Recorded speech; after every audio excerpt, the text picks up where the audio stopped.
Well, it's just a feeling of being in a forest that has trees that are like 300, 400, 500 years old, and you just have to experience it. You can't really describe it, but it's a special feeling. Pictures just won't show it. You gotta actually sit in it and look up and really feel it. There's beautiful streams filtering down through. You can drink the water out of them. The trees are amazing. They're huge. There's a variety of an undergrowth as well, so it can support all sorts of wildlife with that. There's something different about that than a small forest that's, 50, 60 years old. It's just not the same. Island Timberlands currently has plans to log or is currently logging in many contentious areas around Port Alberni, such as McLaughlin Ridge, the Cameron Valley Firebreak, Catlin Creek, and many, many other areas. Nice spot, eh? The BC government deregulated most of the environmental laws from these lands in 2004 that were supposed to ensure the protection of these old-growth forests for wildlife, for endangered species as ungulate winter range.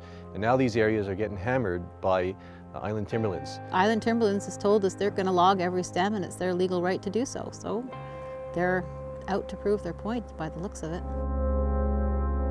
So here we are back at McLaughlin Ridge. It's been a couple of years since they started. You've got a new road connecting almost all the way across between the two main cuts, but we're not sure exactly when they're taking the rest.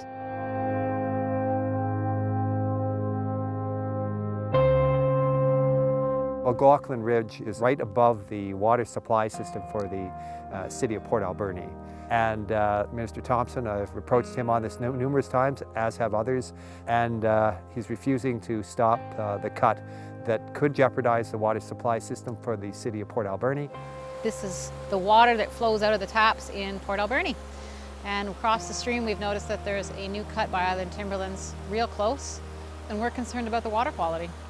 15, 20 years when those huge stumps start to biodegrade and they'll lose that hold on the rocks and stuff like that, we're going to be risking landslide, I think, then. Our watershed is not controlled by the people in this valley. It's controlled by one private corporation, and that has to end.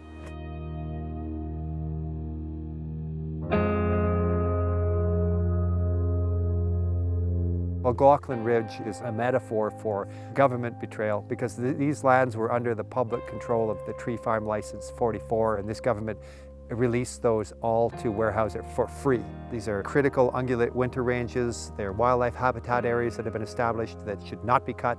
We have FOI material that shows the government's own scientists said that they would die in the trenches over cutting on McLaughlin Ridge.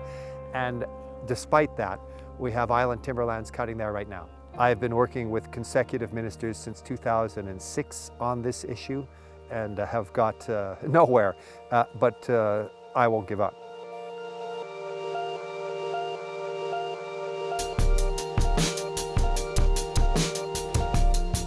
I know the areas. I've walked every square inch almost on the ground, and it's hard to believe that all this is lost just because of a government that doesn't care. It's just been destroyed. It's almost all gone, and so this is one of the last few areas, McLaughlin Ridge. My only hope is that we can raise the money to buy it. This whole mess was facilitated and allowed by the province of British Columbia. So for me, the onus is on our provincial government to step up and really take the lead on a resolution here. So the BC government really has two choices now. They can either help to purchase and protect those endangered ecosystems, or they can re-regulate the lands. The issue now, though, is to make Island Timberlands hold off. Unless we can get them to stop logging, there's no point. We've got to get them to stop, hold off, and we'll work hard to find that money.